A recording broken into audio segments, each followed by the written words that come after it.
This podcast will contain opinions, some of which you will like, some of which you won't. So suck it up. The Old Manosphere. Or The pip has been squeezed dry. or things what I have seen and that.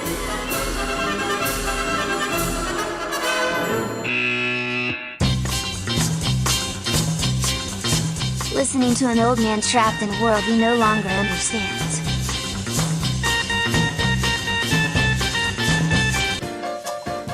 You need this in your life.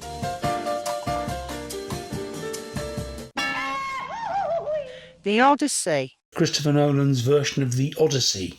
This has pretty much dominated the news cycle and has really scored a lot of high attention and certainly stirred up controversy with the bros. The Odyssey is an adaptation of Homer's ancient Greek epic poem, and it stars an ensemble cast including Matt Damon, Tom Holland, Anne Hathaway, Robert Pattinson, Lupita Nyong'o, Samantha Morton, Zendaya, Charlize Theron, and so on. It's a big budget film, and I've got to be honest, it's difficult to argue with this one. I mean, it really is a spectacle that does need to be seen in the cinema. Nolan began writing the script for The Odyssey in March 2024 and secured the project with Universal Pictures by October of that year, with Matt Damon cast to the lead role of Odysseus in February 2025.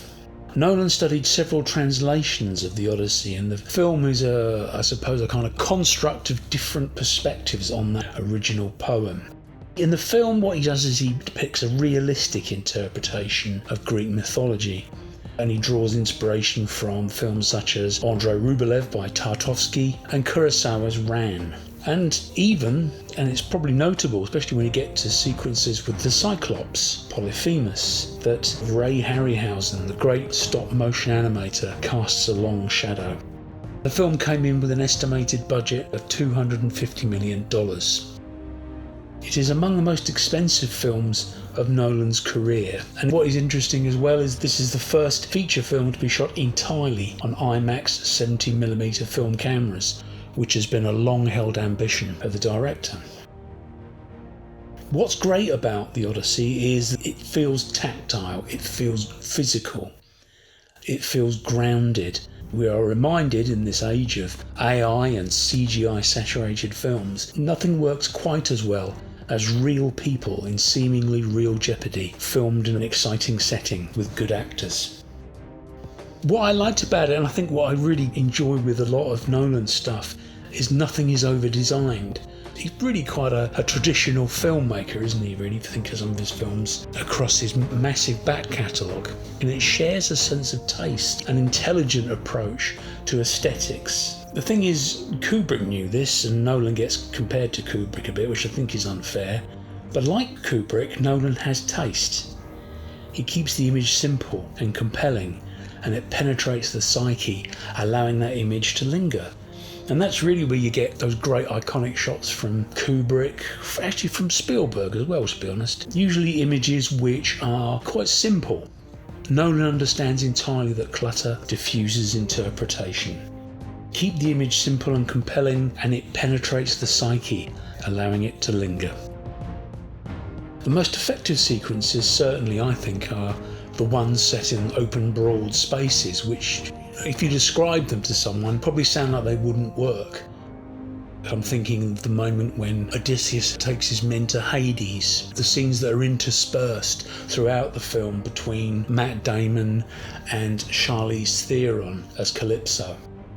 Those broad, open, liminal spaces allow a sense of projection of an audience, and I think give it a mythic quality without resorting to incredible special effects or incredible set designs or CGI moments.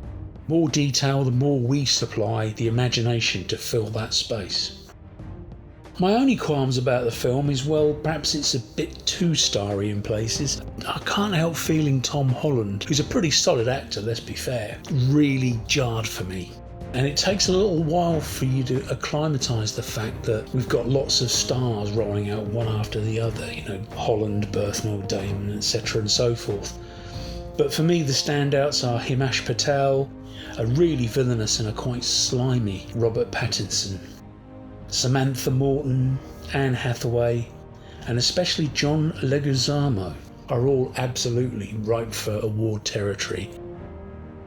A lot of people think that Nolan's this generation's Stanley Kubrick. I mean, really, he inhabits the space between David Lean and Ridley Scott. Scott makes studio films.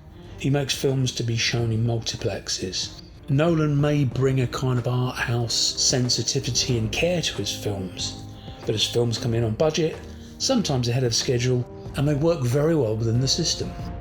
The Odyssey is certainly his biggest box office hit to date, which is very encouraging for the future of cinema, quite honestly. What Nolan has been granted is a permission. I mean, I remember watching Inception and thinking there's no way anyone will sit through this, and they did, mainly down to Nolan's approach to filmmaking and narrative. This is probably the best big screen experience you'll see this summer, and it reminds us all that big screen experiences can be a great experience overall. I highly recommend The Odyssey. Here's another couple of absolute belters. Obsession. Which is a 2025 American independent supernatural horror written, directed and edited by Curry Barker.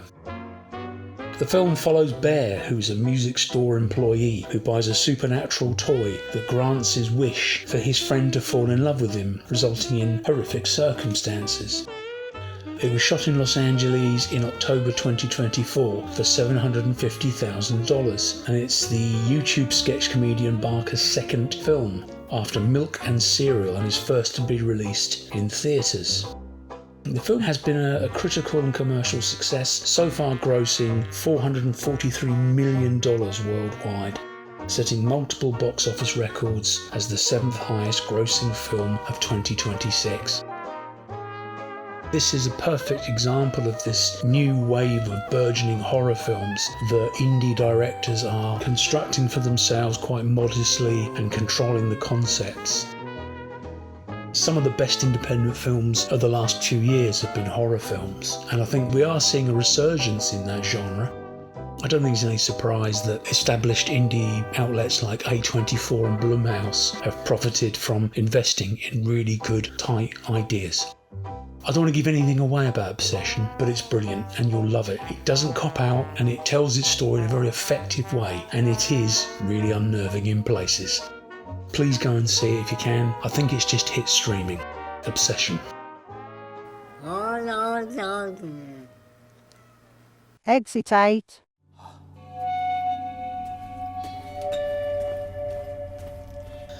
Exit 8 is a 2025 Japanese mystery psychological horror directed by Genki Kawamura, who co-wrote the screenplay with Kento Hirase. It is an adaptation of the 2023 video game The Exit 8. The film itself stars Kazunari Ninomiya as an unnamed man who is caught in a looping subway corridor and must spot possible anomalies in each loop to escape. The film was announced by Toho on the 27th of December 2024, and the film itself had its premiere at the midnight screening of the 2025 Cannes Film Festival. Exit 8, the game, was an indie adventure game developed and published by Kotaku Create. The game revolves around the player walking through a Japanese metro station passageway, trying to spot accuracies referred to as anomalies in the layout of the passageway to reach the exit of the station. It was inspired by the surreal atmosphere of liminal spaces, underground passageways like back rooms. It was also based on the Finnish horror game series I'm on Observation Duty, and the setting itself was modelled after several Japanese metro stations, including a station in Osaka and the Kiyosumi Shirakawa station in Koto in Tokyo. Despite the POV origins of the game, Exit 8 manages to be tense, scary, oppressive and actually quite emotional in places. There's a real tug on the heartstrings halfway through this, which really does pay off. The conundrums and the deliberate limitations of the game are replicated on screen, and actually this doesn't detract from the experience. The film manages to create something unique and it emerges as something of a minor masterpiece, which easily entertained an old duffer like me, who quite frankly has no interest in video games and can't remember the last time he played one. The setting is utilised in a tight, but actually quite innovative fashion, and the music in particular by Shuhei Amimori and Yasutaka Nakata is at times, I have to say, quite stunning. I suspect it will be remembered as a spiritual sibling to Backrooms, which is understandable, but this really is its own beast, and it's on streaming now, and I really can't recommend it highly enough.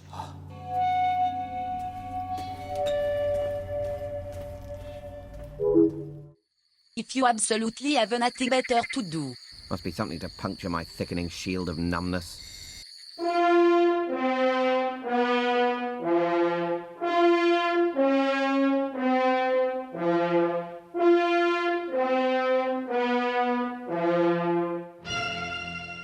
Cape Fear is an American psychological thriller television miniseries created by Nick Anticosta and based on the novel The Executioners by John D. MacDonald.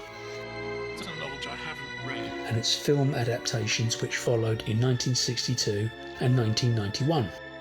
It is produced by Eat the Cat, Universal Content Productions and Amblin Television, which of course is Steven Spielberg's production company, and of course Spielberg produced the 1991 version, which Martin Scorsese directed. Cape Fear was premiered on Apple TV June the 5th of this year. Javier Bardem stars as Cady, a sociopathic ex-convict released after serving 17 years for the murder of his pregnant wife. Amy Adams is Anna Bowden, a senior attorney at the Savannah Justice League prosecution, and her husband is Patrick Wilson, Tom Bowden, a former prosecutor himself, and the inferences are that both of them are, shall we say, morally grey. I can't really say too much more, but you know what I mean. This version has added Joe Anders as Zach Bowden, Anna and Tom's troubled son, a character that's been invented for the series. Lily Colias as Natalie, who scores highly as she follows on from Laurie Martin and Juliette Lewis, with a less theatrical performance and more contemporary grounded take. Throughout, the cast are all solid, as expected. Adams in particular stands out. She's got this great way about her where she taps into that steely, determined, slightly ambiguous streak that sits counter to a very middle-class American suburban appearance. Indeed, you do sense that this is a version which seeks to redress some of the imbalances of the previous films. Those films favoured a more male narrative where the threats of rape and coercion are foregrounded, and through today's lens perhaps look slightly regressive. Hence, not only is Natalie ascribed more of a sense of agency, albeit still a very damaged one, it's her mother Anna who is Cady's original lawyer and is accused by him of sabotaging his trial and omitting evidence that sent him to prison.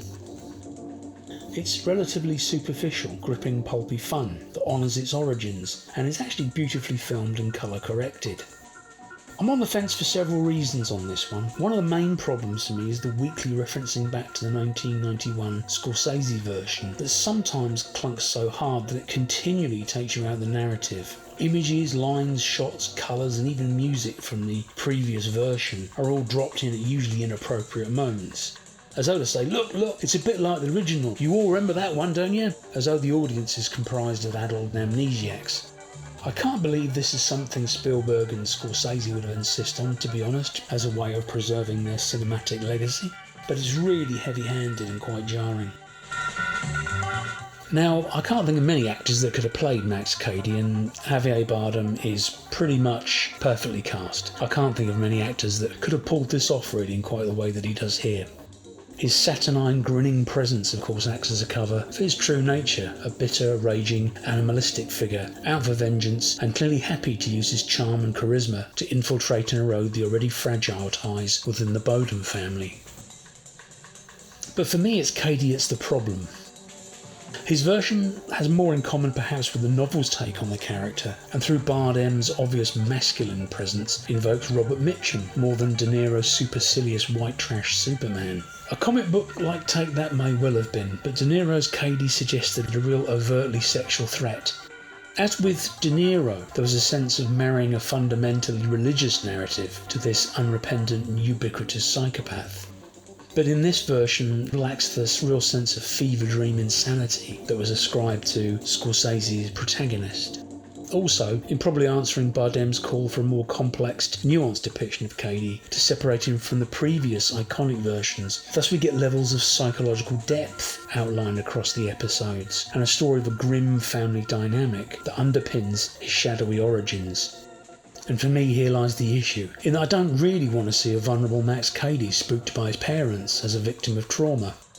Cady's appeal, such as it is, revolves around his invulnerability. Cady is demonic, an unknowable force of nature. We should be left to guess at what horrors he might have emerged from. To minimise and diffuse the pervasive threat of violation that defines the character, we actually lose what makes him so scary in the first place. He is nature, and he can't be controlled or rationalised. We don't want to see him faltering when faced with his abusive father, played incidentally by a terrific Ron Perlman. As we know that De Niro's version of Cady would probably simply broken his neck or eaten his face off.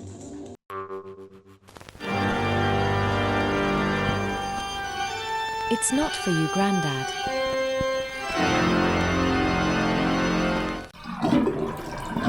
This one rubbed me up the wrong way. Most things do. I'm an old bloke. That's my job. Avengers Doomsday trailer. Avengers Doomsday is probably going to be the biggest film in the history of the world when it comes out on the 18th of December, but I have no doubt about that. We finally got a relatively decent length trailer on Tuesday the 21st of July. Now, why am I down on this? Well, it's difficult really, because I'm a big Marvel fan and I love comic books. I sort of grew up with them really. I don't think you can really judge what undoubtedly will be a massive film release, but there's been endless toing and froing and multiple leaks and a tidal wave of fan-created AI trailers, and rumours of a film that is supposedly overwhelming the returning Russo brothers in its scale and through its necessary adherence to that preordained Marvel release plan of 2 and even maybe 3 consecutive films, Doomsday and then the next year's Avengers Secret Wars. There's a lot riding on this. Is the teaser exciting?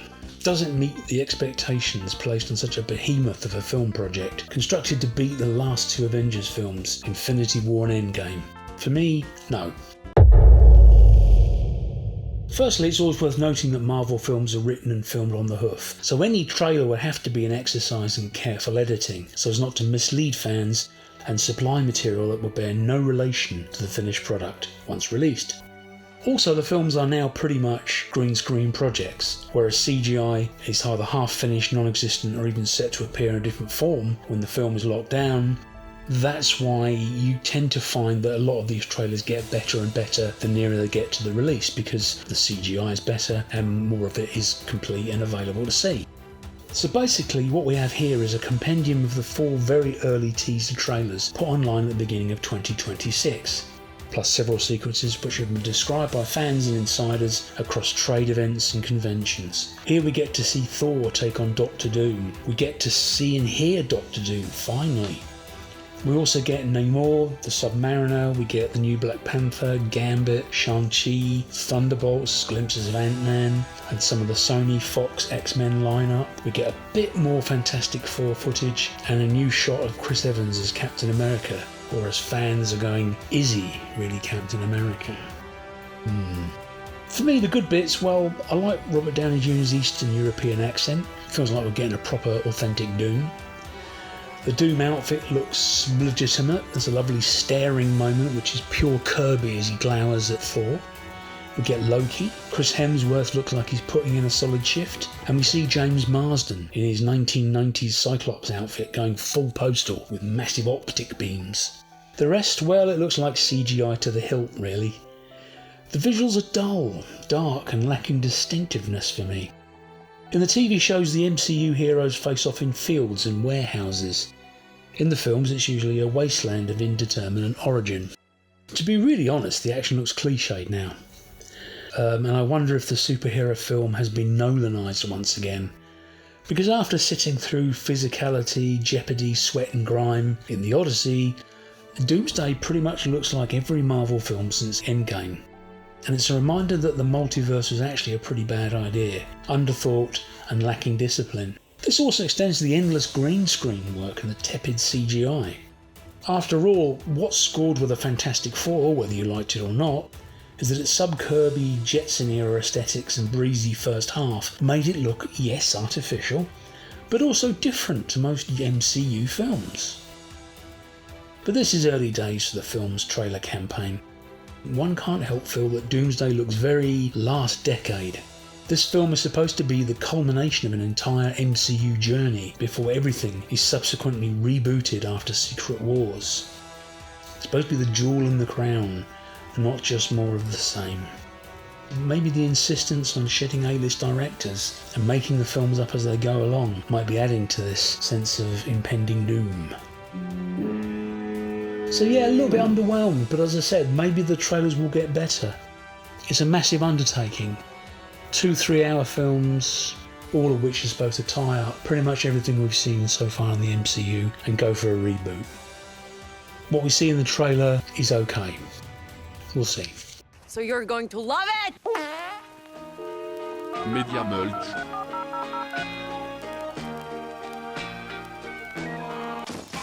Lots of things happening. I'm going to focus on one particular example. We have to mention the fact that yes, the UK now has a new Prime Minister, Andy Burnham, who was let into number 10 on July the 20th. He also brought in a new cabinet, balanced between figures of the left of the party and the right. I suppose we also have to mention that there's a fantastic bit of viral footage that did the rounds straight after the Argentina versus Spain World Cup final. The President Donald Trump trying to inveigle his way into the group shot at the end as they raise the World Cup to the sky and for the fans. Trump being headed off and walked off to one side by Infantino is one of the big comic highlights of July, I think.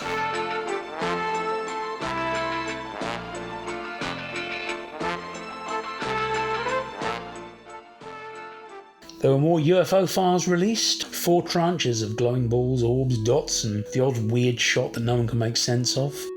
Still no alien yet though, despite noted ufologists telling us that there are amazing pieces of footage yet to be revealed. And there's a real sense of disgruntlement within the UFO community who feel that really this is turning into yet another government trick. We'll see.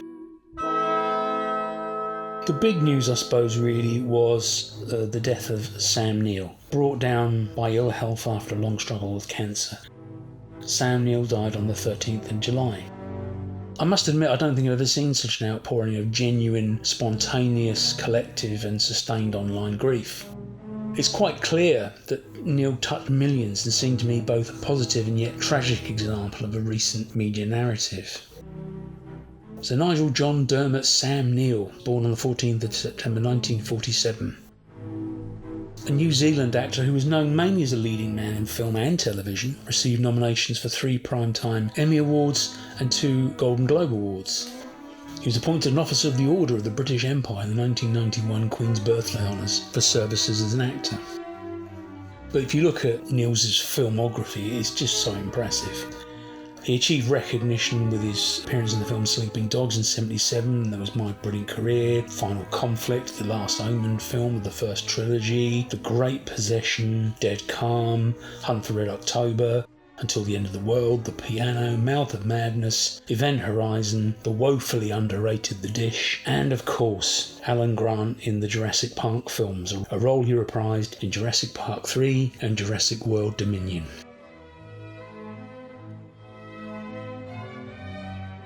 His TV work, and especially I'm thinking of the 1983 miniseries Riley, Ace of Spies, led him actually to audition for the role of James Bond to follow Roger Moore. He was also a keen documentary filmmaker, but what I think really cemented Sam Neill's position within the global culture was that he became more known for his social media videos, which were taken on his farm and in his winery. Something which surprised his family. Basically, Neill was a very private man, but he really embraced the chance to share what he felt was true beauty. And I know a lot of his films are still up online. Please check them out. You'll either cry through missing the guy or cry at the sheer warmth of this guy dealing with animals, as it is really apparent that Neill wasn't just a performer and a man of culture. He was a true humanist and a massive animal lover, which opened out his appeal to many generations who maybe weren't actually aware of his film career. Sam Neill wasn't just a great actor who made what he did look incredibly easy. He was naturally authentic. He's one of those film stars that made you feel better after seeing him, a rare quality that marked him out as a New Zealand national treasure pretty quickly in his career. Warm, funny, endlessly bemused by fame, and incredibly self-effacing. Sam Neill was that cheeky uncle you always wanted. Wry, very funny, and exuded a kindness and an emotional depth that shone through in all of his interviews and all of his short videos. Check out those feeds where he gave out regular updates and naming all of his animals after his favourite co-stars.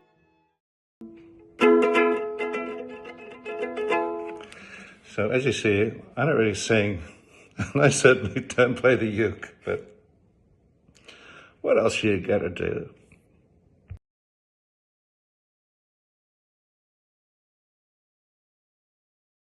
Please like and subscribe to this YouTube channel for more films and items of interest. I'll see you again for more The Old Manosphere. Have a good week. Hope you're well. See ya.